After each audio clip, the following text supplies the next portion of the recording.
ही अत्यंत क्रूर पद्धत आहे असं मी त्या ठिकाणी मानतोय। त्याला घरी बोलवलं आणि मारण्यात आले अशी परिस्थिती आहे, ज्याला इंग्रजीमध्ये आपण ऑनर किलिंग असं म्हणतो।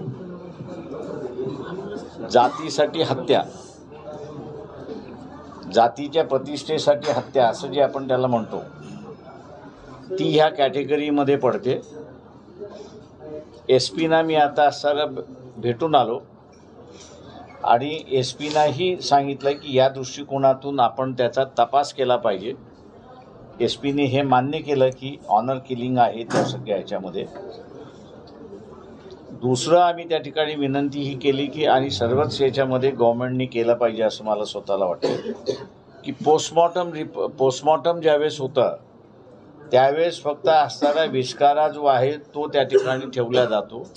विषबाधा झाली असेल तर मग ही पद्धत अवलंबलेली बरोबर आहे असं मी त्या ठिकाणी मानतो। पण ज्या ठिकाणी विष न देता मारहाणीतून असणारं त्या ठिकाणी मारण्यात आलेलं आहे, तिथे असणारं पॅथॉलॉजिकल फॉरेन्सिक हे उपयोगाचं नाही असं मी त्या ठिकाणी मानतो। माझं स्वतःचं असणारं सरकारकडे आग्रह आहे। एस पीना सुद्धा असणारं मी विनंती केली की आईवडिलांनी त्यांचा असणारा अंत्यविधी हा असणारा रचना करून त्या ठिकाणी केलेला आहे, त्याच्यामुळे त्याची बॉडी आता काही मिळू शकत नाही।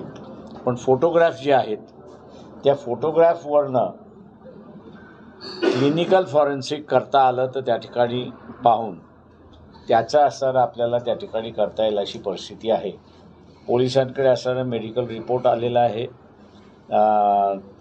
पोस्टमॉर्टम रिपोर्टही त्याच्यामध्ये आले, कॉज ऑफ डेथ हेही त्याच्यामध्ये आलेलं आहे आणि त्या दृष्टीने त्यांनी असणारं कामकाज करायला सुरुवात केलेली आहे। पण दुर्दैव मी असं म्हणेन की महाराष्ट्रामध्ये हरियाणातली जी पद्धत होती, उत्तर भारतामधली जी पद्धत होती ऑनर किलिंगची, ती दुर्दैवाने महाराष्ट्रामध्ये सुद्धा आली। हे दुर्दैव असं मी त्या ठिकाणी मानतोय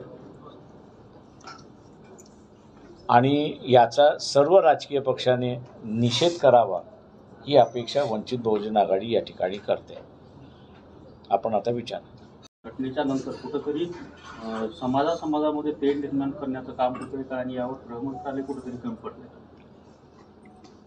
मी असं म्हणेन की शासनच कमी पडते अशी परिस्थिती आहे। या वातावरण बिघडण्याला मराठा समाजाने मागणी केली की आम्हाला ओबीसी मधनं आरक्षण देण्यात यावं आणि त्याला प्रत्युत्तर म्हणून ओबीसीने आम्ही आमच्यामध्ये मराठा समाजाला घेणार नाही ही भूमिका त्यावेळेस घेतली। शासनाने निर्णय घेण्यात आला होता की आम्ही मराठा समाजाचं आरक्षणासंदर्भात कमिशन नेमतो, कमिशन नेमलं, शासनाने मान्य केलं। त्या क्षणाला मला असं वाटत होतं की शासनाने सर्व स्टेक होल्डर्स जे आहेत त्याची बैठक बोलवली पाहिजे होती आणि शासनाच्या हातामध्ये जे आहे ते शासनाने केलेलं आहे। आता हा आम्ही घेतलेला निर्णय कायदेशीर आहे की नाही, घटनात्मक आहे की नाही, घटनेमध्ये बसतो की न बसतो याची तपासणी कोर्ट करेल। महाराष्ट्रामधलं हे जे समाजामधलं तेढ वाढत चाललेली आहे तिला थांबवता येणार नाही अशी परिस्थिती आहे। या घटनेच्या ठिकाणी आणखी आमदारांनी खासदारांनी भेट दिली नाही, त्याबद्दल ते माझी विनंती राहणार आहे आमदारांना खासदारांना की मतदार हा मतदार आहे, तेव्हा एका तरी आमदाराने त्या कुटुंबाला भेटावं म्हणजे वातावरण तरी असणारं निवाळेल अशी असणारी परिस्थिती आहे।